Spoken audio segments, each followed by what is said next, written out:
8वां भीख को अंग। मांगन मरन समान है, तो ही दई मैं सीख है। कहें कबीर समझाए के, मत कोई मांगे भीख है। साहब कहते मांगना मरने के समान है।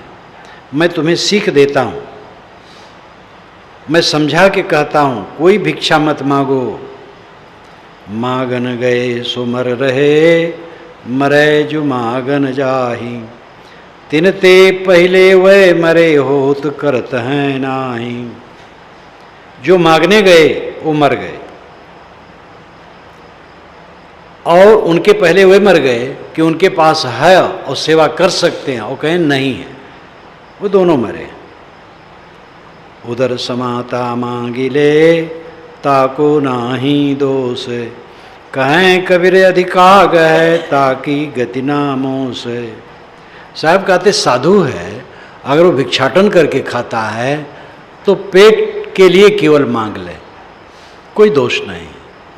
साधु मार्ग में है, मधुकरी उसको कहते हैं। मांग मधुकरी खात ते, सोत गोड़ पसारी। पाप प्रतिष्ठा बढ़ गई, ताते बाढ़ी रारी। ये गोस्वामी जी ने कहा है। पहले मधुकरी खाते थे और गोड़ पसार करके सोते थे, अब प्रतिष्ठा बढ़ गई, ये पाप झंझट बढ़ गई। कहीं भी जो प्रसिद्ध पुरुष होते हैं उनके पीछे झंझट आती है, लोग बढ़ते हैं, लोग आते हैं, और उसमें सब प्रपंच। आज भी बनारस में मधुकरी चलती है, शाम के टाइम अंधियारा हो जाता है तब साधु चलते, ओम नमो नारायण, या और भी भिन्न संप्रदाय के अनुसार शब्द बोलते हैं। और गृहस्थ लोग एक पात्र में रखे रहते हैं, एक दो पात्र में, जैसे हो दाल रोटी सब्जी जो बना है रखे रहते हैं। और जो आते हैं उनको थोड़ा थोड़ा, एक बार की नहीं देते, थोड़ा थोड़ा देते हैं, वो थोड़ा थोड़ा लेते भी हैं। कई घरों में मांग करके तब ले जाते हैं, गंगा किनारे या पार्क में कहीं भी खाते हैं। कुछ लोग सुबह के लिए भी रख लेते हैं।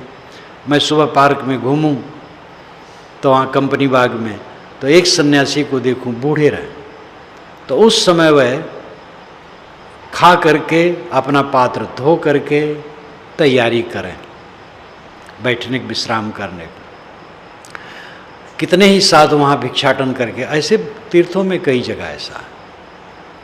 तो साधु जो भिक्षा करके खाते हैं वह भोजन के लिए मांग ले, कोई दोष नहीं। लेकिन लोग बस गांठ बांधते हैं तो गलत है। अजहूँ तेरा सब मिटे, जो माने गुर सीख। जब लग तू घर में रहे, मति को मांगे भीख।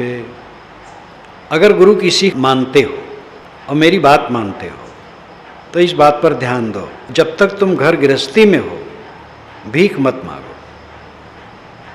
गृहस्थ को भीख मांगना अनुचित है, साधु भोजन के लिए मांग सकता है। उदर समाता नले, तनहि समाता चीर। अधिक कहीं संग्रह ना करे, तिसका नाम फकीर।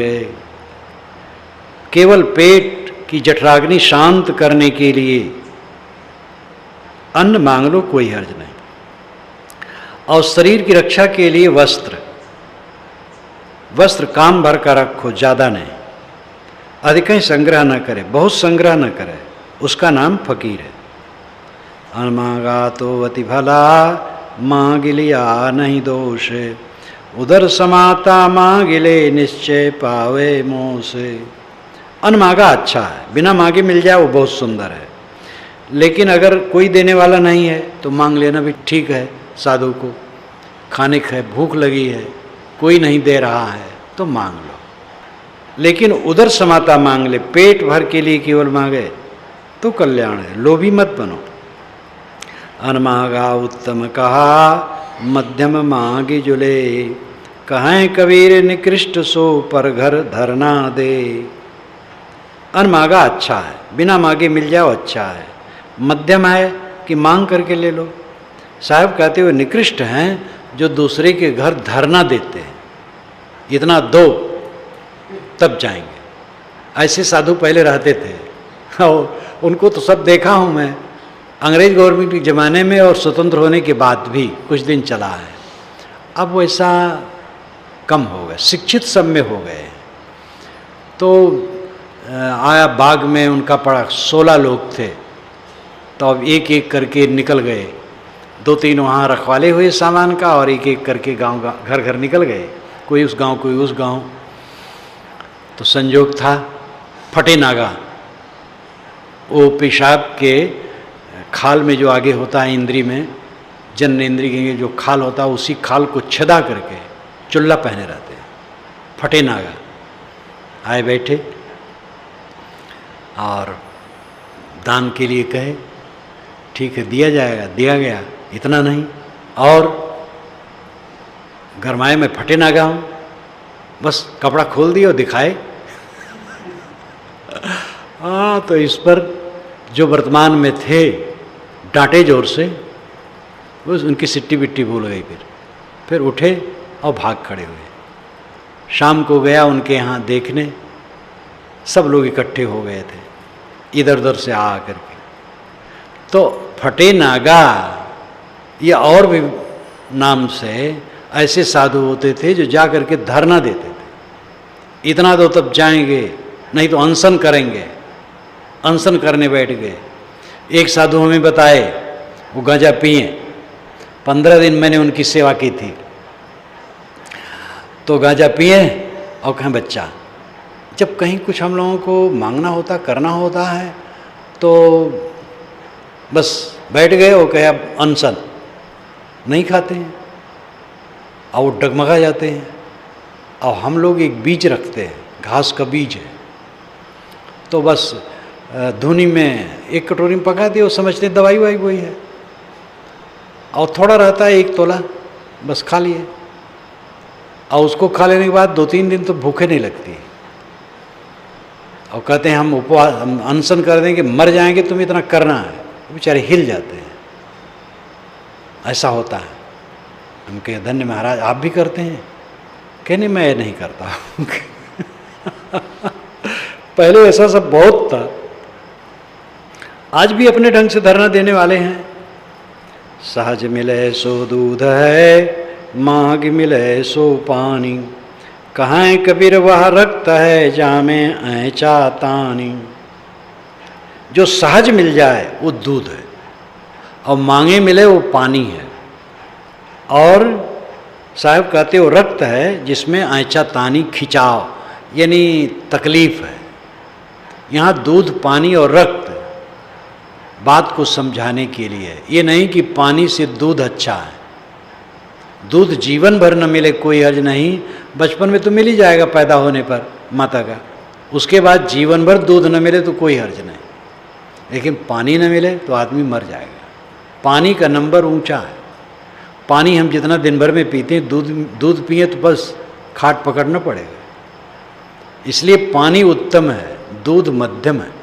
लेकिन यहाँ बात समझाने, दूध का मतलब अच्छा, ये अच्छा है, बिना मांगे जाचे सहज जीवन गुजर हो, ये अच्छा है।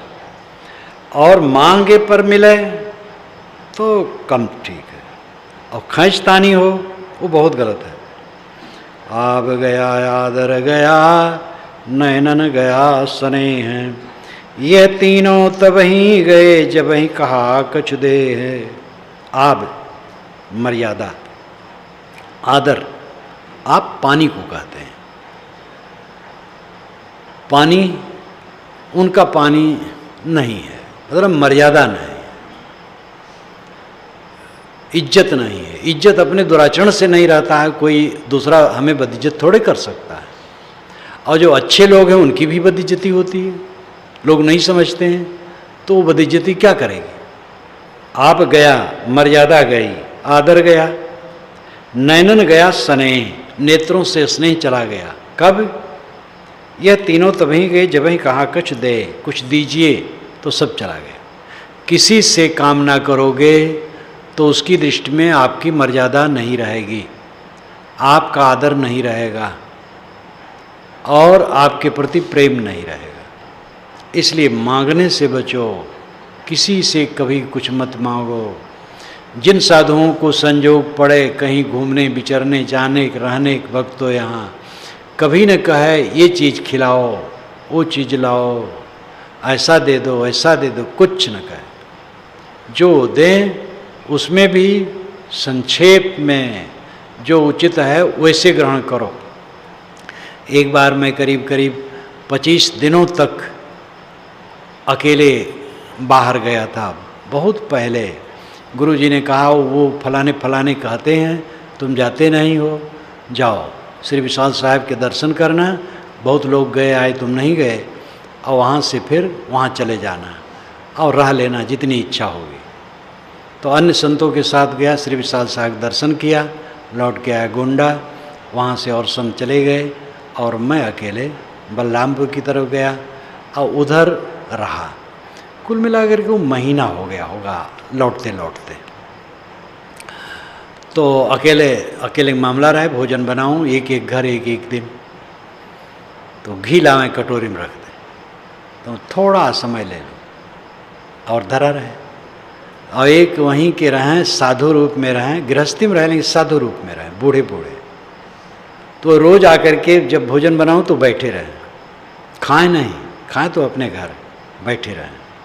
तो बराबर देखिए घी का मामला, कि आपके लिए घी देते हैं तो आप उसको खाते ही नहीं हैं।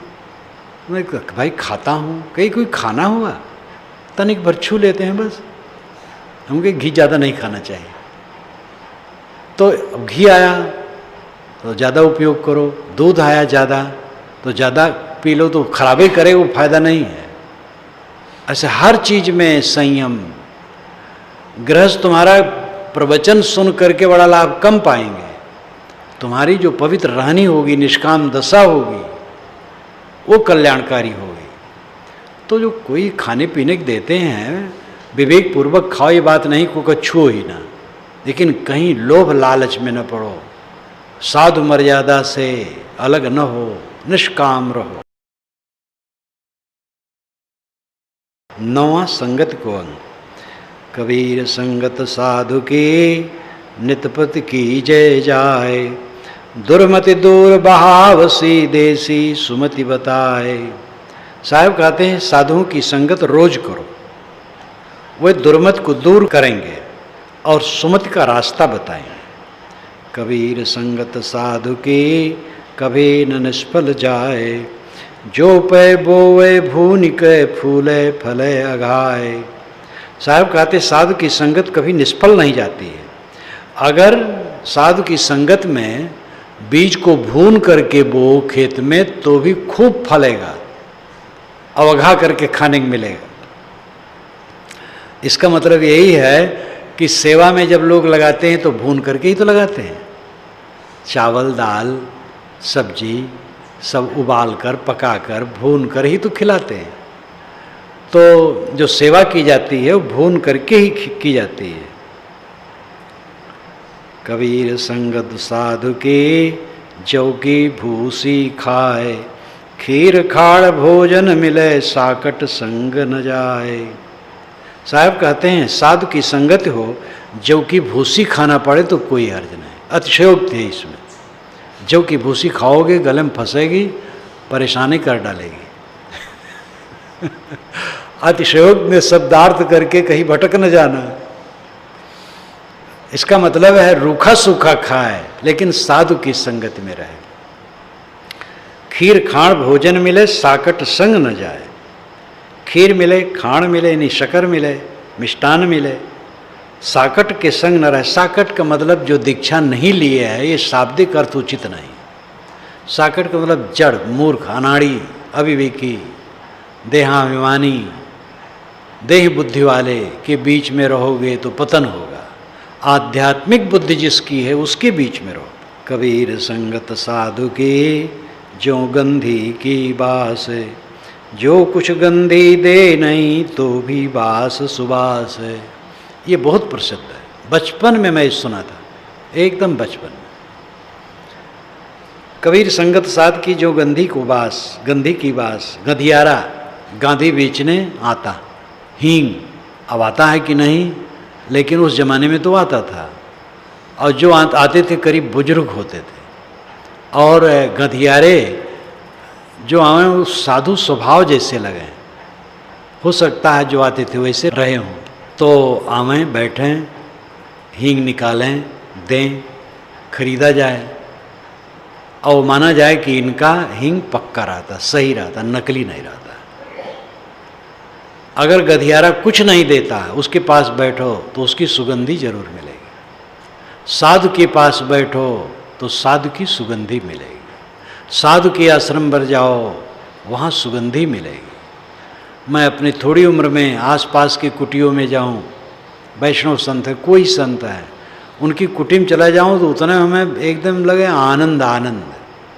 उनकी बोली बानी, वेश, उठना बैठना, बातचीत, उससे आनंद आ। ज्ञान की बात कहें चाहे न कहें, अपनी ग्रहण बुद्धि होनी चाहिए। साधु की संगत में आपको लाभ मिलेगा। जैसे गधियारे के पास बैठ कर के जो कुछ गंधी दे नहीं तो भी बास सुबास, गधियारा गांधी बेचने वाला यानी हींग बेचने वाला आपको कुछ न दे तो भी उसके पास बैठोगे तो सुगंधी मिलेगी।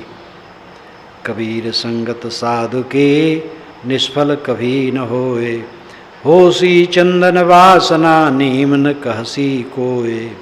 साहब कहते साधु की संगत करोगे तो कभी निष्फल नहीं जाएगी। होसी चंदन वासना, नीम का पेड़ भी उसकी वासना से, जैसे कि मलयगिर की वासना वास से चंदन हो जाता है, उसी प्रकार सामान्य लोग भी, गलत लोग भी संतों की संगत में जा कर के संतत्व उनमें आ जाता है।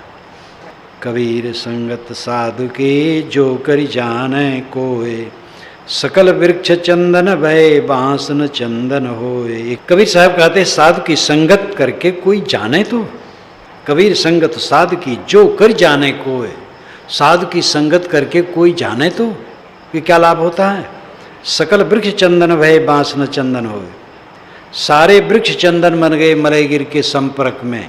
ये भी कहावत है कि मलयगिर का पेड़ जो होता है तो उसकी सुगंधी आसपास फैलती है तो आसपास के पेड़ भी चंदन हो जाते हैं। अब होते हैं कि नहीं होते इस पता नहीं, ये भी कहानी हो सकती है।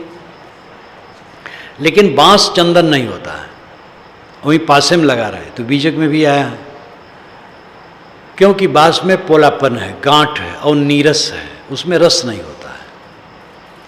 तो गांठ है अहंकार, नीरस होना भक्ति भावना रहित होना, पोलापन कपटी होना। जिसमें कपट है, अहंकार है और भावना नहीं है, वो साधुओं की संगत में रह करके भी कुछ नहीं पाता। और इसका प्रत्यक्ष उदाहरण है कि बहुत वर्षों के रहने के बाद भी ऐसे लोग निकलते हैं कि जिनके मन में तृष्णा रहती है गद्दी, महंती, गुरुवाई, मान बढ़ाई, और उसको लेकर के छल, कपट, जालसाजी, हिंसा, पता नहीं क्या क्या। तो साधु की संगत में रह करके क्या पाए? 12 वर्ष रहे, 25 वर्ष रहे, 50 वर्ष रहे, क्या पाए? तो बांस की तरह कपटी, कठोर, अहंकारी, नीरस, भक्ति भावनाहीन कितनों दिन साधु की संगत में रहें, कुछ फल नहीं होगा। एक घड़ी आधी में पुनियाद है, कबीर संगत साधु की कटे कोटि अपराध है। ये तुलसी और कबीर पाठांतर करके दोनों में चलता। कबीर साहब पहले हुए हैं तो कबीर साहब का नाम बदल करके तुलसी रख करके किसी संपादक ने उनमें रखा होगा, तो ये हो सकता है। अथवा उनके दोहे में बदल करके कोई संपादक इसमें रखा होगा, लेकिन साहब तो पहले हुए हैं। और गोस्वामी जी को हम नहीं मान सकते हैं कि वह चुराएंगे पूरा पद का पद, ऐसे कलाकार। तो ऐसे कुछ शब्द होते हैं जो दो महाकवियों या बड़े कवियों के बीच में।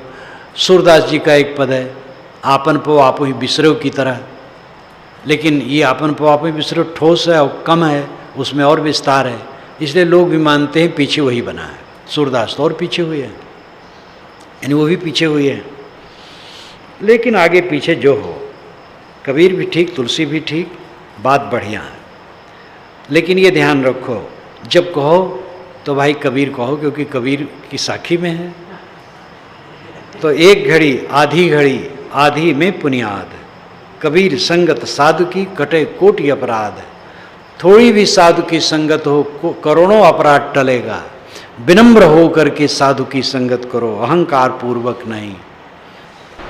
जा घर गुरु की भक्ति नहीं, संत नहीं मेहमान। ता घर जम डेरा दिया, जीवत भय मसान। जिसके घर में गुरु भक्ति नहीं है और संत मेहमान नहीं आते हैं, उसका घर यमराज का डेरा है, जीते जीते शमशान है। संत और गुरु जिसके घर में नहीं आते, ज्ञान विवेक विचार के उपदेश नहीं होते, वो घर क्या है? कबीर खाई कोट की, पानी पिए न कोय। जाए मिले जब गंग में, तब गंगोदक होए। साहब कहते हैं कोट की खाई, किला की खाई, शहर की खाई, पनाला, उसका पानी कोई पीता नहीं। गटर का पानी कौन पिएगा? लेकिन जब जा करके गंगा में वो मिल जाता है तो सब गंगोदक है। इसी प्रकार शुद्ध संग में जा करके गलत लोग भी सुधर जाते हैं। जो अपने जीवन में अव्यवस्थित हैं, शुद्ध संगत पा करके वे सुधर सकते अगर विनम्र हो जाएं तो। कबीर कलहरु कल्पना, सत्संगति से जाए। दुख वासो भागा, फिरे सुख में रहे समाए।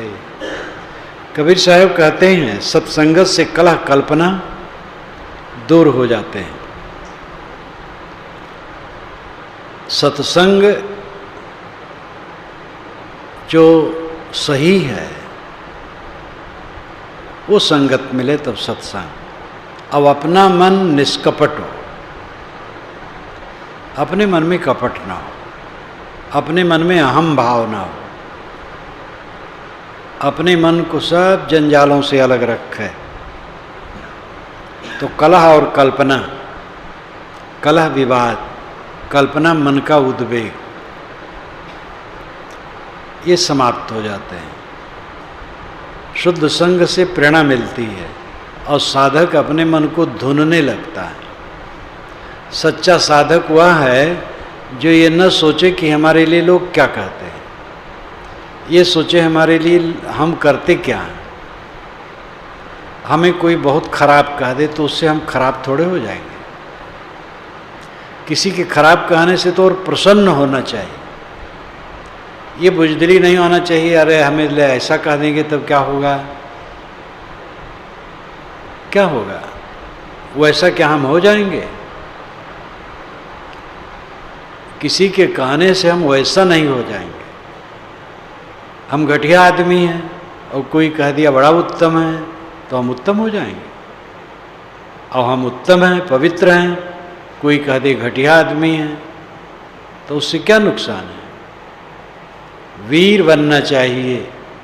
जो शांति चाहे, निर्भय सुख चाहे, वो वीर बने। अधिकार अपने पर है, दूसरे पर नहीं है। शुद्ध संग मिले जहाँ पर साधना, निर्णय, चर्चा, ज्ञान, विवेक और फिर समता से रहने की प्रवृत्ति, दूसरे की बुराई न करना, कहीं ऐसी बात आ गई तो उसका शमन करना, निर्दोष को दोष न देना और जिसमें दोष भी हो उसको कहने का पाठ न बनाना, अपने मन को निर्मल रखना, क्षमा, गम, संतोष, धीरज से चलना, विनम्र रहना, यही सब साधना है। और ये सब करे तो कौन द्वंद्व है। दूसरे के कहने से क्या होगा? दूसरे के कहने से कुछ नहीं होगा। कलह खत्म, कल्पना खत्म। मन की कल्पना खत्म होने से कलह खत्म हो जाता है, और जिनके मन में कल्पना रहती है कलह नहीं खत्म होता है। कल्पना से कलह पैदा होता है। आशा तृष्णा ना मिटी, मिटा न मन अनुराग, कलह कल्पना ना गई, तब लग नहीं बैराग। ये श्री पूर्ण साहिब की एक साखी, एक दोहा है। ये वैराग की कसौटी है। आशा, भोगों की आशा नहीं गई, तृष्णा नहीं गई, मन का अनुराग, खिंचाव सांसारिकता की तरफ जो लगी है नहीं गई।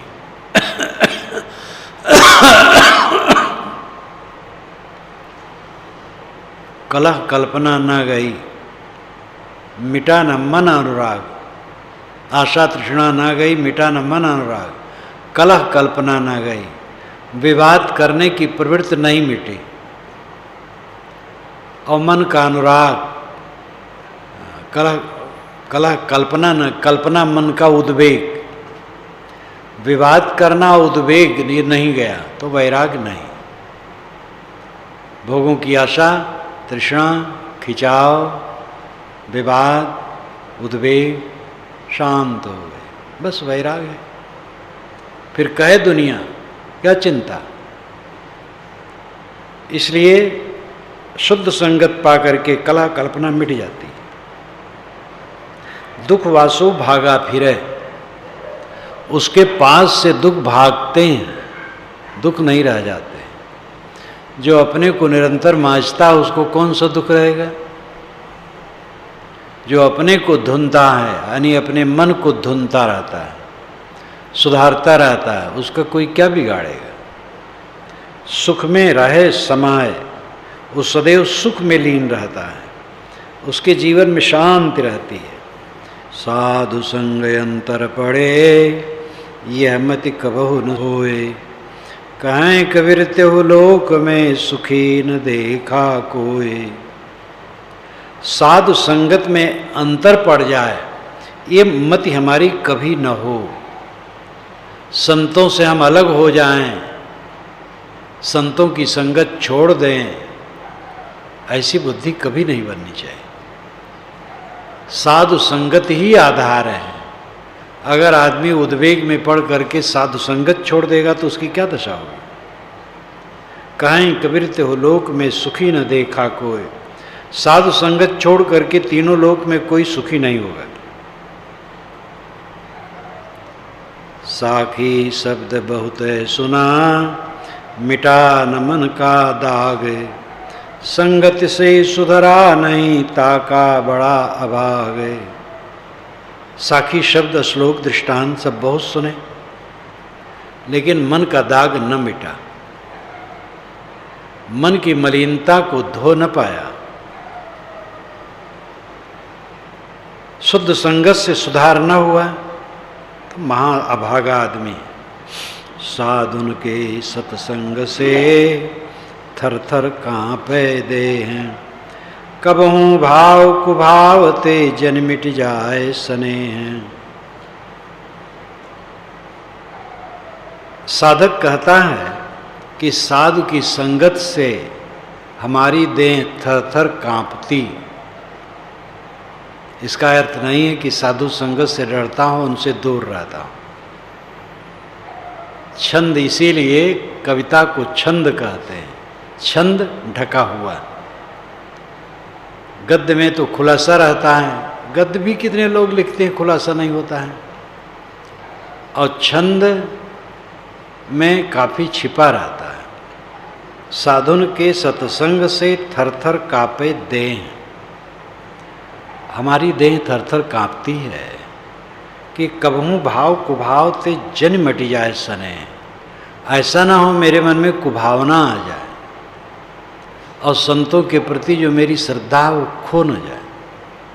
इससे मैं डरता रहता हूँ, अपने मन से डरता हूँ, मेरा मनवा भटका न दे। बिना सहे कहीं छुट्टी नहीं है। दुनियादारी में तो घोर सहना, साधुओं की संगत में तो कम सहना रहता है, क्योंकि वहाँ चुन करके लोग आते हैं, स्वयं चुन चुन करके, वोट लेकर नहीं, कोई दूसरे से चुनाव करके नहीं, स्वयं इच्छा से आते हैं कल्याण के लिए। इसलिए यहाँ अधिकतम सुधरे हुए लोग होते हैं। अब जो भाव स्वभाव बस थोड़ा कुछ है कम बेस, उसको सह लेना चाहिए। दूसरे का कुछ आ जाए जहर तो सह ले और अपना जहर न उगले, यही खास बात है। सब में से जहर निकलता है, भाप, तो जहर किसी का निकले तो सह ले और अपना जहर मारे, अपना ना निकाले। बस यही सब करते रहें, गृहस्थ लोग भी यही करते रहें, सब जो करेगा वही सुखी रहेगा। अपने जहर को मारे और दूसरे के उबले हुए जहर को सह ले, बस शांत शांत। ये साखी बहुत महत्वपूर्ण है। साधुन के सत्संग से थर थर कांपे दे। कितने ऐसे शूरवीर होते हैं कि साधु की संगत छोड़ करके फ्री ऑफ ऑल इंडिया, पूरे भारत में फ्री, महान प्रचारक उपदेष्टा बन करके घूमते हैं। उपदेष्टा क्या घूमते हैं? मूर्खता का प्रदर्शन करते, डींग हाँकते हैं, हमारे बड़े बड़े कार्यक्रम चल रहे हैं। अभी एक भक्त ने कहा जब ध्यान में आए थे कि साहब अमुक संत आए थे हमारे यहाँ, अमुक ब्रह्मचारी। मैं मुस्कुरा के रह गया, कुछ नहीं कहा। तो बड़े शूरवीर लोग होते हैं, वे दुनिया को उलट करके रख देने वाले होते हैं। आज दिल्ली हैं तो कल आसाम और परसों मद्रास, पूरे भारत को छान करके पूरा स्वर्ग बना देने के लिए बीड़ा उठाए। तो ऐसे ऐसे महापुरुष होते हैं। लेकिन जो साधक है वो कहता है मैं तो थर थर काँपता हूँ, ऐसा ना हो मेरे मन में कुभावना आ जाए, सांसारिक लिप्सा हो जाए और मैं संतों की संगत छोड़ दूँ तो मेरी क्या दशा हो। मन दिया कहूँ और ही तन साधुन के संग, कहें कबीर कोरी गजी कैसे लागे रंग। शरीर तो साधु की संगत में है और मन अलग है तो लाभ नहीं होगा। कितने लोगों का ऐसा होता है कि वो साधु की संगत में शरीर रखते हैं, मन बाहर रखते हैं। साहब कहते कोरी गजी कैसे लागे रंग। गजी कपड़े का थान, धोया नहीं गया, बिना धोए रंग दिया गया तो रंग कैसे चढ़ेगा। जब धो दिया जाए, माड़ी धुल जाए, सुखा दिया जाए, तब रंग में डाला जाए तो रंग चढ़ेगा। जब तक अपने मन पर कुछ और रंग है तब तक संतों का रंग चढ़ेगा नहीं। भुअंगम वासन वेदई चंदन दोसन लाए, सबयंग तो विषसों भराय अमृत कहाँ समाए। भुअंगम सांप मलयगिर वृक्ष में लिपटा है, लेकिन उसमें सुगंधी और शीतलता नहीं समाती, क्योंकि सब अंग तो विष से भरा। सांप का पूरा अंग विष से भरा है, कहाँ अमृत समाए, सुगंधी कहाँ समाए, शीतलता कहाँ समाए। इस प्रकार जो संतों की संगत में रहते हैं, अपने अंदर जहर भरे रहते हैं, अहंकार, कामना, तो संतों की संगत से वो कुछ नहीं पाएंगे।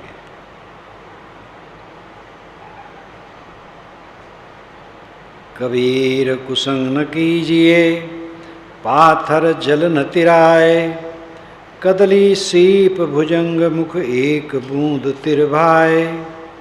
साहब कहते हैं कुसंग में मत पड़ो। क्या पत्थर की नाव का तुम्हें तार सकती है? तुम दुनिया के प्रलोभन में पड़ करके गलत लोगों का साथ करोगे तो डूबोगे। कदली, सीप, भुजंग, मुख, एक बूंद तिर भाए। कदली केला,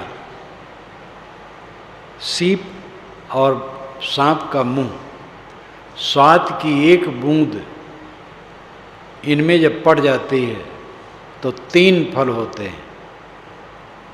केले के अंदर अगर स्वाति का बूंद गई तो वहाँ कपूर बन जाती है, और सीपी कहीं खुली है उसके अंदर चली गई बूंद, स्वाति की बूंद, तो मोती बन जाती है, और सांप के मुंह में चला गया तो जहर बन जाती है। वही स्वाति की बूंद भिन्न भिन्न गुण प्रकट करती है पात्रता के अनुसार। ये भी कहानी लगती है। केले में कपूर, सीपी में मोती हो जाना, और सांप के मुंह में विष हो जाना, स्वाति का बूंद, ये समझाने के लिए पात्रता जैसी होती है वैसे फल होता है। पात्रता हमारी ठीक होनी चाहिए। कबीर गुरु के देश में बस जाने जो कोय, का गाते हंसा बने जाति वर्ण कुल खोए। साहब कहते गुरु के देश में बस करके कोई देखे तो जाने तो,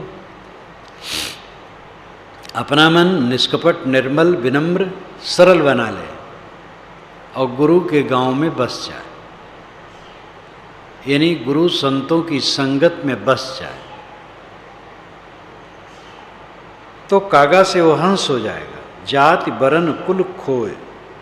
जाति वरण और कुल, जाति बहुत है, वरण 4 माने वर्ण, और कुल, वर्ण और कुल का अलग अलग अर्थ है। रूढ़ जाति, भाषा के अनुसार जाति का अर्थ है पैदा होना, लेकिन रूढ़ के अनुसार जातियां बहुत हैं। कुर्मी, मुराव, धोबी, तेली इत्यादि बहुत। और वर्ण ब्राह्मण क्षत्रिय वैश्य शूद्र माने हैं। और कुल, सब में कुल है। जिस परिवार में जन्मे वो कुल है, तो उस परंपरा का प्रभाव होता है। इसीलिए कुल परवाने माचरी साहब ने कहा, जाति परवाने नहीं कहा, वर्ण परवाने नहीं कहा, कुल परवाने कहा। कोई एक महापुरुष हुआ है, कहीं गृहस्थी में भी हुआ है, और अपने परिवार में उसने एक नींव डाली है, अच्छी नीमों की नींव, और उसके पवित्र आचरण का प्रभाव लोगों पर पड़ा है, और संयोग से पीछे कुछ अच्छे अच्छे लोग हो गए, तो उस परंपरा में अच्छाइयों का प्रवाह कुछ दिनों तक चलता है। तो उस परिवार के सदस्य कहीं जाते हैं, उनकी प्रतिष्ठा होती है, उस कुल के हैं, अमुक कुल के हैं। ऐसे संतों में है, विवेकवान पुरुष कहीं हुए, आचरण संपन्न और प्रतिभा संपन्न, उनका प्रभाव पड़ा, तो उस शाखा में, उस परंपरा में कुछ अच्छे अच्छे लोग हुए, तो दूर तक ये प्रभाव जाता है। और वहाँ के लोग कहीं जाते हैं तो इज्जत पाते, भाई वहाँ के हैं, उस मठ के हैं, उस आश्रम के हैं। अब जब धीरे धीरे सब खत्म हो जाता है, निंदनीय भी हो जाता है, क्योंकि संसार की कोई चीज़ स्थिर नहीं, सब क्षणिक है। जाति वर्ण कुल खोए। मैं इस जात का हूँ, इस वर्ण का हूँ, इस कुल का हूँ, ये अभिमान साधु को नहीं होता। जाति वर्ण कुल सब बेकार, देह ही सत नहीं है। गिरिये पर्वत शिखर ते परिये धरनी मझारे, मूर्ख मित्र न कीजिए बूढ़ो काली धार। पर्वत की चोटी से कूद करके जान दे दो, पृथ्वी के अंदर में समा जाओ। बूढ़ो काली धार, अंधे कुएं में कूद पड़ो, लेकिन मूर्ख की संगत न करो। अब इसका अर्थ थोड़े कि मूर्ख की संगत न करो तो पर्वत से कूद के मरो। मतलब है कि कितनी कठिनाई आवे लेकिन मूर्ख की संगत न करना। मूर्ख आदमी ठिकाना नहीं है, जो समझता नहीं है, जो उदार नहीं है, जो सहनशील नहीं है, जो अपने विरोधियों को आदर नहीं दे पाता, जो अपने विपरीत वालों के लिए उदार नहीं हो पाता और सबके प्रति समतज्ञ नहीं हो पाता, स्थूल बुद्धि है, सांसारिक लालसाएं, ऐसे लोग कितने विज्ञ हों, मूर्ख हैं और उनकी संगत में कल्याण नहीं। कोयला होए न उजला मूर्ख को समझावते, ज्ञान गांठिका जाए। कोयला होए न उजला सो मन साबुन लाए। मूर्ख को समझाने से गांठ का ज्ञान भी जाता है। मूर्ख आदमी से बात करो, उल्टा पलटा करेगा तो धीरे से अपने में भी उत्तेजना आएगी तो तकलीफ होगी। इसलिए मूर्ख को सिखलाने के चक्कर में न पड़ो। मूर्ख के सिखलावते ज्ञान गांठिका जाए। मूर्ख को समझाने चले स्वयं उत्तेजित हो गए, क्योंकि वो हठी दुराग्रही। कोयला होए न उजला सोमन साबुन लाए। सोमन साबुन ला करके धो तो कोयला उजला होगा। तो प्रश्न होता अगर 150 मन साबुन से धोएं तो सोमन भी लाक्षणिक है। सोमन का अर्थ है बहुत। सोमन से 100 की संख्या से अर्थ नहीं है, अधिकता से अर्थ है। चाहे जितना साबुन लगा करके कोयला धो, क्योंकि कोयला का स्वरूप ही काला है। ऊपर से काला हो, नीचे सफ़ेद हो तो धुल जाए। पूरा पूरा काला ही है तो कहाँ धोगे। इसी प्रकार मूर्ख आदमी सुधरता नहीं। कोयला भी हो उजला जरी बरी होए जो सेत। मूर्ख होए न उजला जो कालर का खेत। कोयला भी उजला हो जाता है। जब खूब जल जाता है कोयला तो सफ़ेद हो जाता है, लेकिन मूर्ख आदमी उजला नहीं होता है। जो कालर का खेत, जैसे कालर का खेत। एक कालर तो होता है जो कपड़े का कई परत का पट्टा और शर्ट में लगाते हैं, वो कालर। लेकिन ये कालर रेत धूल, यानी ऊसर जमीन, रह रही जमीन कालर। कालर और तो पहले कर दिया है, लेकिन डिक्शनरी देखा तो जो कालर का खेत दे करके साखी लिखे। तो मतलब शब्दकोश वाला भी बताया है, कबीर साहब से पूछो वे बताएंगे कालर किसे कहते हैं। और उसका भी कई ऐसे आता है, ये बहीर आए तो उसको देखा तो उसमें भी ऐसे। कबीर बड़े बड़े कवियों को लोग पढ़ते हैं, कोश बनाने वाले, और पढ़ करके चुनाव करते हैं, क्योंकि कई शब्द व्याकरण शास्त्र से नहीं सिद्ध होते हैं। जो कहा गया है कवियों द्वारा वो मान्य हो गया है। जैसे रह रही जमीन, रेह वाली जमीन में कुछ बो कुछ फायदा नहीं। इसी प्रकार मूर्ख आदमी को समझाने से कुछ नहीं। ऊंचे कुल का जन्मिया करनी ऊंच न होए। कनक कलश मद सो भरा साधुन निंदा सोए। कोई ऊंचे कुल में जन्मा तो करनी ऊंच थोड़ी हो जाएगी। बड़े गुरु के शरण में है इतने से दुहाई देने से काम नहीं बनेगा। बड़े बड़े गुरु की शरण में हैं तो बड़ाई आना चाहिए अपने में। गुरु महाराज बड़े हैं इसलिए तुम बड़े नहीं हो जाओ। जब उनकी बड़ाई धारण करोगे तब। कुल परंपरा में बड़े पुरुष हैं, हो गए हैं या हैं, इसके नाते आप बड़े नहीं होगे। जो उनके आचरण धारण करो। गृहस्थी में भी कुछ लोग ऐसे होते हैं, बड़े ऊंचे विचार के होते। अयोध्या सिंह को मैं देखूं, चौकी पर बैठे रहे, इस चौकी से और छोटी रहती थी, कुछ नहीं बिछाते थे, ऐसे बैठे रहते। चौकी घिस जाती थी, चिकनी हो जाती। खड़ाऊं पहनते थे, एक सलूका एक धोती, बस।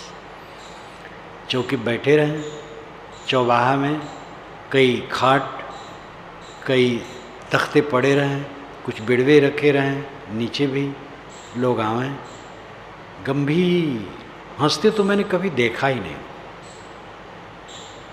और बातचीत कर लें, चले जाएं।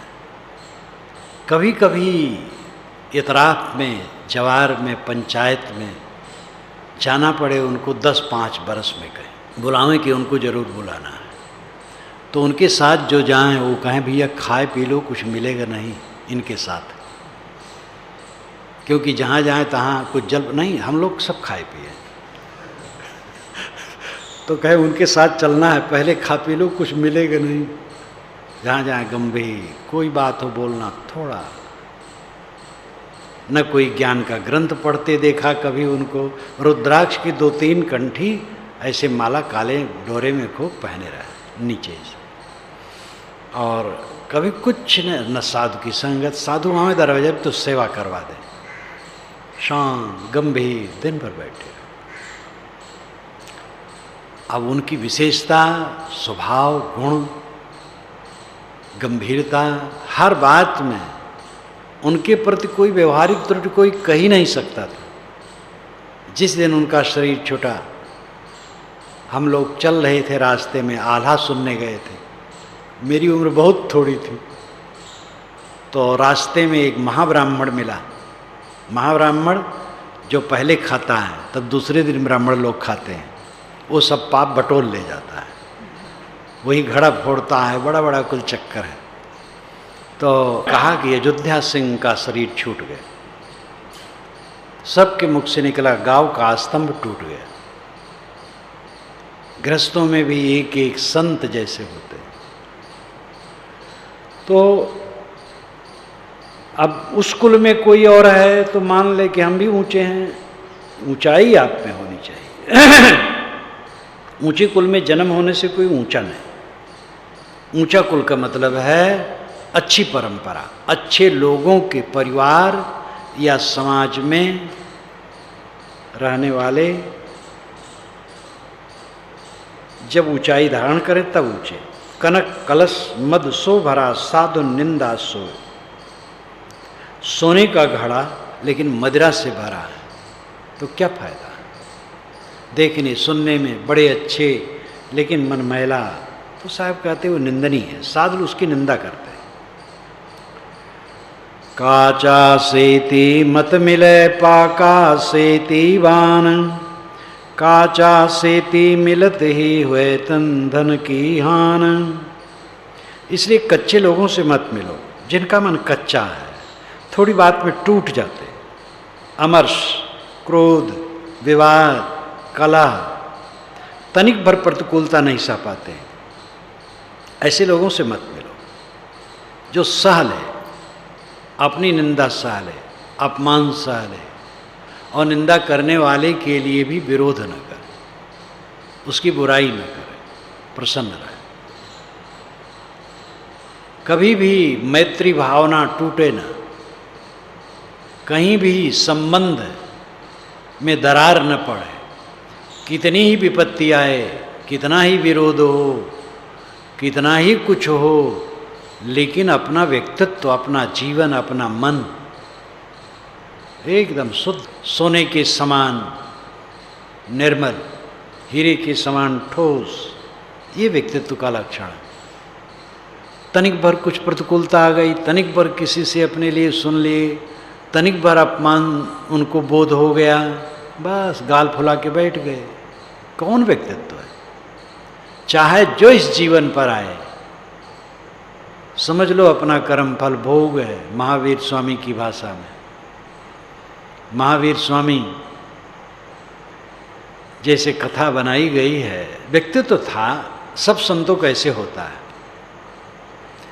उनको कोई गाली दे, मारे, अबजस करे, अपना कर्म फल भोग है, दूसरे कोई दोष नहीं। जो आवे साली प्रतिक्रिया करेंगे तो और कर्म बनेगा, फिर जन्म होगा। ये तथ्य, प्रतिक्रिया करते हैं तो और जन्म के लिए बीज बोते हैं। कोई कुछ कहे, साले हमारा कर्म फल भोग है। बहुत ऋषि, बड़े ऋषि के आश्रम में थे, झोपड़ियाँ अलग अलग बनी थी तपस्वियों के लिए, इनकी भी झोपड़ी बनी थी। जानवर आवें झोपड़ी चर जाएं तो सब तपस्वी उसको हका दें, खदेड़ दें, और इनकी झोपड़ी चर गई, हाके ही नहीं। अब फूस फास की वो खा गए जानवर। तो वहाँ के जो आचार्य ऋषि थे, कहे भाई क्या कहें महावीर को, एक जवान साधु है, आखिर क्षत्रिय घर से आया है, कुछ वो भी तो संस्कार होना चाहिए। क्षत्रिय घर का लड़का है, अरे गायों को भी नहीं हाँक पाता है, रहने देता है। उकेरा गया है, कहानी में बहुत सुंदर। ओके ठीक है, जो कर्म फल भोग है, हमारे ऊपर जो आता हमारा कर्म फल भोग है। साधना का लक्षण है सह लो, सहते जाओ, सहते जाओ, देखो कुंदन हो जाओगे। आज जहाँ भड़बड़ाए, नहीं सह पाए, गए मट्टी हुए, कुछ किसी कर्म लायक नहीं। काचा सेती मिलत ही हुए तनधन की हानि। अगर कच्चे आदमी से मित्रता करोगे तो तन धन की हानि होगी। जो कच्चे लोग हैं, तनिक तनिक में गाल फुला लेते हैं, बैर बना लेते हैं, भ्रम कर लेते हैं, फलाना खराब है, वो बेकार आदमी। तो ही पीर जो प्रेम के पाका सेती खेल, काची सरसों पेर के खरी भयाना तेल। अगर तुम्हें पीर है प्रेम की, प्रेम के लिए पीड़ा है, आध्यात्मिक अनुराग के लिए मन में कसक है, मेरा आध्यात्मिक अनुराग जगह, रात दिन अंतरात्मा में अनुराग, विषय वासना से निवृत्ति, भ्रम भ्रम, आजकल में शरीर छूट जाना है, बस जहाँ का तहाँ सब रह जाएगा। धोखा कि अभी तो है ही है, सब ही माने बैठे हैं। गृहस्थ लोग भी और महंत लोग भी अभी तो है ही है। इसलिए गृहस्थ लोग भी चाबी नहीं देना चाहते और महंत लोग भी चाबी नहीं देना चाहते। और कितने लोग धोखे में चले जाते हैं और बिगाड़ देते हैं, यहाँ तक कि अपना नाम भी नहीं हटाते। ट्रस्ट कर दें, ये भी नहीं करते, अभी तो है ये हैं, और ट्रस्ट नहीं किए बस बिगड़ गया। हमारे जीवन में मैंने देखा अनेक महंत हो बिगाड़ बिगाड़ करके चले गए। जिनको मैंने कहा वो भी नहीं किए, अवंत में बिगड़ गया। एक महंत यहाँ जब कार्यक्रम मेरा हुआ, बड़ा कार्यक्रम था, तो जब मैं बात करने लगा इसके विषय में, दूसरे महंत थे, वे खुश हुए, वे सरल थे। लेकिन जिसके यहाँ मैं गया था वो सरल नहीं थे, वक्र थे। तो इतने में तुरंत एक साधु को बुलवाए और धीरे से कहे, अरे साहब से कहो जलपान में देरी हो रही है। तो कहे साहब जलपान में देरी हो रही है, चलिए। मैं समझ गया क्यों देरी हो रही है, कि ज़्यादा समझाएं जाएंगे तो यहाँ मामला होगा कि ट्रस्ट करवाओ। तो महंत जी घबरा गए, मैं उठ पड़ा, और फिर महंत मर गए और सब चौपट हो गया। तो माने बैठे रहते, अभी तो है ही है, अरे सब समय मौत है, मर चुका है शरीर, ये सोचो। मर चुका है तब कुछ है ही नहीं है, तो क्या निंदा प्रशंसा आपकी हो रही है। वीर बनो, बजर दई के छतिया हो ना फकीर, ठट्ठा नहीं है, जलेबी रसगुल्ला नहीं खाना है।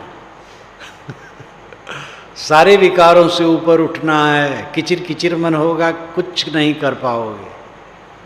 चारों तरफ से निंदा हमारी हो, कोई परवाह नहीं, बहुत अच्छा है, हमारी निंदा हो तभी कुशल है। उस पर तो मैंने अन्य पुरुष के रूप में शायद लिखा होगा, कभी कभी तो कहा भी हो। जब एक साधु ने मुझसे कहा कि साहब एक साधु आपकी निंदा करता है, बुरा मानता और निंदा करता है, आप उसको समझा दीजिए, आपके पास आता है, बूढ़ा है। मैंने कहा भाई उसको मैं क्या समझाऊं, थोड़ी बुराई मेरी जानता होगा, वही कहता होगा जब मेरी सारी बुराई जानेगा तब बहुत उसको निंदा करना पड़ेगा। तब कहता तो कुछ मामले नहीं है, क्योंकि तो मामला कहाँ है। जब चलना हुआ उसके एक दिन पहले वो आए बूढ़े, कहे साहब जब आप चलेंगे तो मेरी कुटिया पड़ेगी, तो आप थोड़ा रुक जाइएगा। हम कहे ठीक है, तो गया तो रुक गया।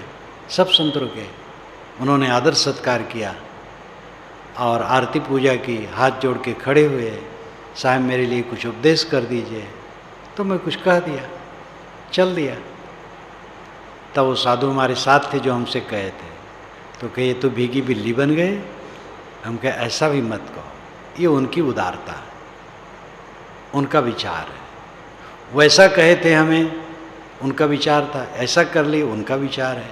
हमारे लिए दोनों में समान है। वीर बनो, कायर वायर होके कुछ नहीं कर पाओगे, हरदम क्षणे रुष्टे क्षणे तुष्टे, मार पिचिर पिचिर मन, क्या वैराग है, क्या साधना है। काची सरसों पेर के खरी भया ना तेल, कच्चा सरसों पेर करके न खली न तेल। दाग जुलागा नील का, 100 मन साबुन धोए, कोटि जतन परमोधिए, कागा हंस न होए। नील का दाग लग जाता है तो साबुन से धुलता नहीं, 100 मन साबुन धोए, कोटि जतन परमोधिए, कागा हंस न होए। कौवा कभी हंस होता है? ऐसे कितने लोग हैं, कोटि जतन से परमोधिए, बोध दो, कुछ नहीं बेधेगा। ऐसा भी संतों को कहना पड़ा, क्योंकि कुछ लोग ऐसे होते हैं, कुछ लोग कुछ समय के लिए होते हैं फिर बदल जाते हैं। 2 मित्रों को मैंने समझाया 1 बजे रात तक, दोनों में कलह हो गया था और दोनों अभिन्न मित्र थे। दोनों को समझाया, आज से 35 वर्ष हो गया। तो मैंने कहा मैं स्वयं तुम लोगों से बंदगी कर लूँ, तुम लोग झुक नहीं रहे हो, तब भी वे टस से मस नहीं हुए। तो मुझे हंसी आई, जाओ सो जाओ, चले गए। जब दोबारा गया तो स्टेशन पर दोनों हंसते हुए मुझे लेने आए। बदल गया था धीरे धीरे मन। इसी प्रकार ये तो उत्तर प्रदेश की घटना, छत्तीसगढ़ की घटना भी इसी प्रकार। 2 मित्रों में और संबंधियों में घनिष्ठता खूब, जब बिगड़ा तो एक दूसरे को देखना नहीं चाहते थे और बरसों बिगड़ा रहा। एक बार जब बैठा करके समझाया तो वे दोनों जैसे लगे कि अंदर में क्या भरा है और क्या बोल रहे हैं समझ में नहीं आ। तो मैंने कहा अच्छा अब जाओ। दोबारा हुआ आगे चल करके कई वर्षों के बाद, दोनों आए मिले, दोनों सत्कार कर रहे हैं। हम कहे भाई सब ठीक हो गया, दोनों हंसे। कभी कभी मन का पॉइंट बदल जाता, ठीक हो जाता। और कुछ लोग ऐसे होते हैं जीवन भर ठीक नहीं होते हैं, वो मर करके जाते हैं। इस संसार बड़ा विचित्र है, इसलिए ये सब जान करके सावधानी बरतना चाहिए अपने तरफ से। और अपने को तो सदैव धूल बना लो। अगर कल्याण चाहते हो तो रास्ते की धूल बन जाओ। रास्ते की धूल नहीं बनोगे, मोक्ष नहीं होगा।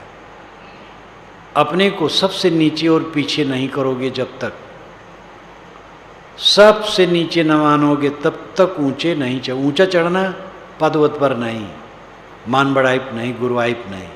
शांत शांत जीवन का परम सुख है, यही ऊंचाई पर चढ़ना है।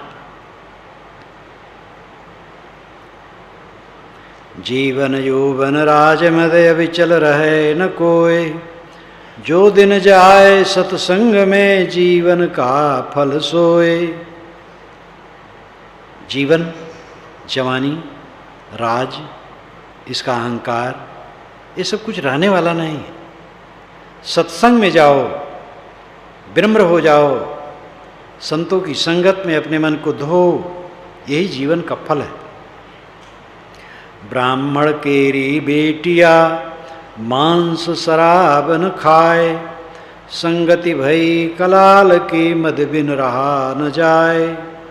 ब्राह्मण की पुत्री है, वो मांस नहीं छूती, शराब नहीं छूती, लेकिन कलाल की संगत पड़ गई। जो शराब बनाने वाला है उससे उसका प्रेम हो गया, अब आदत पड़ गई, तो शराब के बिना रह नहीं पाती। ये उदाहरण है। आदमी अच्छा है और गलत संगत करेगा तो धीरे धीरे गलत बन जाएगा। इसलिए बहुत डरना चाहिए। ऐसे साधु भी होते हैं जो वेशधारी, जो कहते हैं अरे शुद्ध ब्रह्मचर्य पालन, ये तो कहावत है, मन कहाँ शुद्ध होता है। अब ऐसी बात जब वेशधारी कहेंगे तो साधारण साधक तो सोचेगा है तो ठीक कहते होंगे, भ्रमित हो जाएगा। इसलिए साधु वेश में भी ऐसे कुसंग के लोग हैं, सदैव सावधान रहो। ज्ञान, वैराग्य, मोक्ष, साधना, शांत में जोर देने वाले संतों की संगत करो। ये पक्का है कि आप अपने को विनम्र बना लो, संतों के चरणों की धूल, सबके चरणों की धूल मान लो अपने को, अहंकार विहीन हो जाओ, निर्माण हो जाओ, इसी क्षण मुक्त हो जाओगे। अहंकार करोगे कभी नहीं मुक्ति मिलेगी। साखी शब्द बहुतक सुना, मिटा न मन का मोह, पारस तक पहुँचा नहीं रहा लोह का लोह। ज्ञान विचार की बात बहुत सुनी, मन का मोह न मिटा। जब लोहा पारस से नहीं छुआ तो सोना कैसे होगा, लोहे रह जाएगा। जब तक कोई दिल खोल करके संत संगत सेवा भक्ति न करेगा, अपने को न बदलेगा, तब तक कैसे कल्याण होगा। ज्ञानी को ज्ञानी मिले, रस की लूटम लूट, ज्ञानी अज्ञानी मिले होए माथा कूट। ज्ञानी को ज्ञानी मिलते हैं तो रस की लूटम लूट होती है। यानी दोनों विनम्र, हठाग्रह रहित, सरल चित्त। संत का चित्त सरल होना चाहिए, मनुष्य का चित्त सरल होना चाहिए। सरल, छक्का पंजा कुछ नहीं। छक्का पंजा ये अवध क्षेत्र की कहावत है भैया, उनके मन में छक्का पंजा कुछ नहीं, कोई कपट नहीं, कोई चाल नहीं, सरल चित्त। सरल चित्त बनो। ज्ञानी अज्ञानी मिले होए माथा कूट। किसी ज्ञानी को अज्ञानी मिल गया तो माथा कूट। ज्ञानी वह है कि माथा कूट न करे, अपने को बचा ले, हट जाए। सज्जन सो सज्जन मिले होए दो दो बात, गदहा सो गदहा मिले खावे दो दो लात। सज्जन से सज्जन मिलते हैं तो ज्ञान की दो बात होती है, और गधे गधे मिले एक दूसरे को पैर मारते हैं। कुसंगी लोग हैं, प्रपंच करते हैं। कंचन भो पारस परसि, बहुरी न लोहा होए, चंदन वास पलास विधि ढाक कहे नहीं कोई। पारस का स्पर्श करके लोहा सोना हो गया। चंदन वास पलास विधि, इसी प्रकार पलास का पेड़ मलेगिर चंदन के पास सोने से चंदन बन गया, फिर उसको कोई ढाक नहीं कहता। ये सब लगता है कहानियाँ, पारस पत्थर के अनुसार ये भी कहानी है। अर्थ है शुद्ध संगत पा करके आप भी शुद्ध हो जाएं। कबीर विषधर बहु मिले, मणिधर मिला न कोय, विषधर को मणिधर मिले, विषतजी अमृत होए। साहब कहते हैं विषधर बहुत मिलते, मणिधर नहीं मिलते।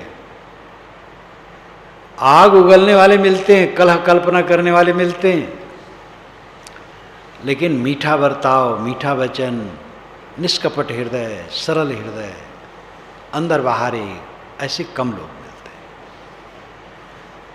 विषधर को मणिधर मिले विषतज अमृत होए, अगर विषधर को मणिधर मिल जाए तो विष तज करके अमृत हो जाएगा।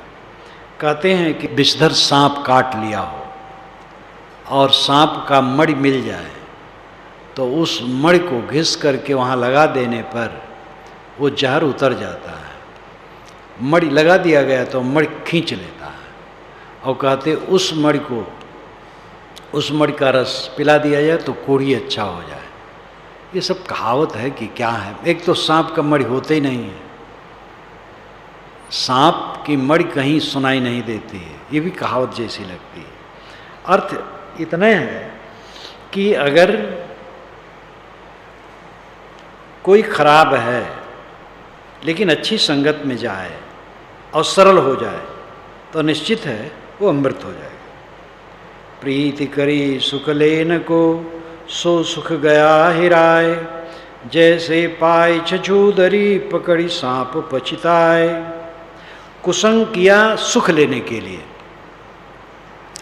कितने लोग कुसंग करते हैं सुख प्राप्त करने के लिए। तो साहब कहते सुख गया हिराए, कुसंग में पड़े और सुख खो गया। कुसंग में सुख कहाँ है। जैसे पाए छछूदरी पकड़ सांप पछताए, जैसे सांप छछूदर को पकड़ा चूहा समझकर, अब जान गया छछूदर है तो छोड़ दे तो अंधा हो जाए और खा ले तो मर जाए। ये भी कहावत है कि सही है पता नहीं। कहते हैं जब पानी में जाके छोड़ दे तो अंधा नहीं होगा और ठीक हो जाएगा। तो सांप जब छछूदर पकड़ लेता है और जान लेता है छछूदर तो पानी में घुस जाता है, वहीं छोड़ देता है, फिर ठीक हो जाता है। अब ये सब बातें हैं कि नहीं, लेकिन कुसंगत में पढ़ करके अगर कुसंगत छोड़ना चाहो तो बैरी बनेंगे कुसंगी लोग, और पकड़े रहो तो तुम्हारी दुर्गति होगी। इसलिए कुसंगत करो ही ना। जो छोड़े तो आंधरा, खाए तो मरी जाए, ऐसी संग छछूदरी दो बात पछिताए। इसका अर्थ हो चुका। अगर सांप छछूदर को खा ले तो मर जाएगा और छोड़ दे तो अंधा हो जाएगा। इसी प्रकार कुसंग में प्रेम करने पर दुखी होगे, कुसंग छोड़ोगे तो वैरी बनेंगे, लेकिन अंतः छोड़ देना ही अच्छा अगर पड़ गया है तो। साधु संगत परिहरे, करे विषय को संग, कूप खनी जल बावरे, त्याग दिया जल गंग। साधु की संगत त्याग दिया और विषय वासना प्रदीपन करने वाली संगतों में जा मिला। साहब कहते ऐसे पगले प्यास लगने पर बहती हुई जलधारा गंगा की उससे तृप्त नहीं होता, कूप खोदना चाहता है। अरे सामने गंगा की धारा बह रही है, पानी पी लो। कूप खन करके पानी कहाँ पाओगे। साधु संगत में आनंद लो, विषयों से हटो। लकड़ी जल डूबे नहीं, कहो कहाँ की प्रीति, अपनी सींचो जान के यही बढ़न की रीति। लकड़ी जल डूबे नहीं, लकड़ी सूखी लकड़ी पड़ी रहती है पानी में और डूबती नहीं।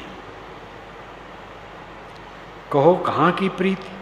साहब कहते ये जल किस प्रीति से उसको डुबाता नहीं, कौन प्रेम है उसके लिए कि डुबाता नहीं। अपनी सींचो जान के, मैंने इसको सींचा बड़ा किया तो मैं क्या डुबाऊं। यही बड़न की रीति, बड़ों की रीति यही होती है। वो जिनको संगत में लेते हैं उनको त्यागते नहीं, और उसी समय त्यागते हैं जब वो खुद त्यागता है। और वही त्याग रहा है तो त्यागना क्या हो, तो त्याग ही रहा है। अपने तरफ से नहीं त्यागते। अपने तरफ से त्यागने को वही समय होता है कि हटना भी न चाहे और गड़बड़ करे, तब ऐसे लोगों को हटाना पड़ता है। और ऐसे कम होता है, ऐसे लोग अपने आप भाग जाते हैं। लेकिन अब त्रुटि हो जाए कोई इसलिए हटा दे, ये नहीं। त्रुटि हो जाए सुधर जाएगा, त्रुटि हो जाती है। बड़ी से बड़ी त्रुटि हो सकती है, और उसको भी विनम्र हो कि सुधार ले तो फिर कोई हर्ज नहीं। इसलिए बड़ों की यही रीति है कि वह त्यागते नहीं, जिनको आश्रय देते हैं, जिनको सींचते हैं, पुष्पित पल्लवित करते हैं, उनको त्यागते नहीं। अब अभागे स्वयं त्याग के चले जाए, चले जाए। मैं सींचो हित जान के, कठिन भयो है काठ, ओछी संगत नीच की, सिर पर पाड़ी वाट। पानी कहता है मैंने तो हित जान करके सींचा, इसका कल्याण हो जाए। कठिन भयो है काठ, लेकिन ये काठ कठिन हो गया, और ये नाव बन करके अभागा हमारे सिर पर ही रास्ता बना लिया। सब प्रकार का उपदेश साहब दे दे करके खूब पीटते हैं, गुरु को पीटते हैं कि देखो शिष्य में त्रुटि हो जाए तो निकल जाओ यहाँ से, ऐसा मत करना, बंदगी बंद, प्यार दो, स्नेह दो, त्रुटि हो जाए सुधर जाएगा। अगर वो विनम्र है तो सुधर जाएगा। कभी भी ऐसा मत करो, तिरस्कार मत करो। और दूसरी तरफ कहा कि लकड़ी को पानी कहता है मैंने सींचा, अब ये नौका बन करके हमारे सिरे पर रास्ता बना लिया। शिक्षा दिया, उपदेश दिया, तो हम ही को परेशान कर रहा, गुरु महाराज को रुला रहा है। अबे अभागा चेला कौने काम का। तो चेला हो चाहे गुरु, सब कानून में बंधे हैं। गुरु गलत करे तो प्रकृति क्षमा नहीं करेगी, और चेला गलत करे उसको प्रकृति क्षमा नहीं करेगी। साहब ने कहा जास नाम है गर्भ प्रहारी, सोकस गर्भ ही सके सहारी। जिसका नाम ही गर्भ प्रहारी है वो किसी के गर्भ को सह पाएगा। तो गर्भ प्रहारी कोई व्यक्ति नहीं बैठा है, ये गर्भ प्रहारी नियम है, प्रकृति का नियम। गर्भ प्रहारी, तुम गर्भ करोगे तो मुख के बल गिरोगे। तरवर जड़ सो काटिया, जब समारो जहाज, तारे पर बोरे नहीं बाह गए की लाज। अब फिर काट की बढ़ाई, तरवर को जड़ से काट दिया, और उसको जब समारो जहाज, जब उसको जहाज के रूप में संभाल दिया गया, बना दिया गया, तारे पर बोरे नहीं, वो पेड़ काटा गया, नौका बना, छेदा गया, रंधा गया, खूब रगड़ा गया, लेकिन अपने काटने वाले को वो बोरता नहीं। बांह गहे की लाज, यही बांह गहे की लाज है। कुल मिला करके एक दूसरे को तिरस्कृत न करो, छोटे बड़े कोई किसी का तिरस्कार न करो। किसी के विषय में भ्रम है तो बैठ करके आपस में बात कर लो, बस अपने आप खत्म। अगर किसी से किसी को भ्रम हो तो बैठ जाओ, बात कर लो बस। मन में कब्ज न रखो, तिरस्कार न रखो, दूर करने की चेष्टा न करो। दूर जिनको होना होता वो अपने चले जाते हैं। और स्वयं कोई भी गुरु संत एक छोटे बच्चे को भी दूर करना न चाहेगा। आज का ही बच्चा हो उस पर भी करुणा और पुराने पर भी करुणा। संत सुरसरी गंग जल आनि पखारा अंग, मैले से निर्मल भय साधु जन के संग। संतो सुरसरी गंग जल हैं। सुरसरी यानी देव नदी, गंगा जल, जिनमें पहुँच करके अपने अंग को पखार लो, मैले से निर्मल हो जाओ। साधु की संगत में मिलेगा और कहीं नहीं मिलेगा। भले वहाँ पर तुम्हें कुछ कहा कोई ऊंच नीच हो जाए तो सह लो, वहाँ अमृत है। दूसरी जगह तो सहना भी है और परिणाम भी खराब है। यहाँ थोड़ा सहना, ज़्यादा नहीं, और अमृत अमृत है। चर्चा करो तब चौहटे, ज्ञान करो तब दोए, ध्यान धरो तब किला और न दूजा कोय। चर्चा चौहटे में करो, यानी चौक में, खुले मैदान में प्रवचन सत्संग का विधान रखो, जिसे सब सुने। वो जा कर के कोई ऐसा हॉल न बुक कर लो कि जहाँ पर एसी हॉल और वहाँ पर करोड़पति लोग पहुँच सके और सब पहुँच ही न सके। ज्ञान करो तब दो है। अगर जिज्ञासा है, किसी ज्ञानी से पूछना है, तो दो जने आपस में बैठ करके विचार कर लो। ध्यान धरो तब अकेला, ध्यान करो तो अकेले, वहाँ दूसरा नहीं होना चाहिए।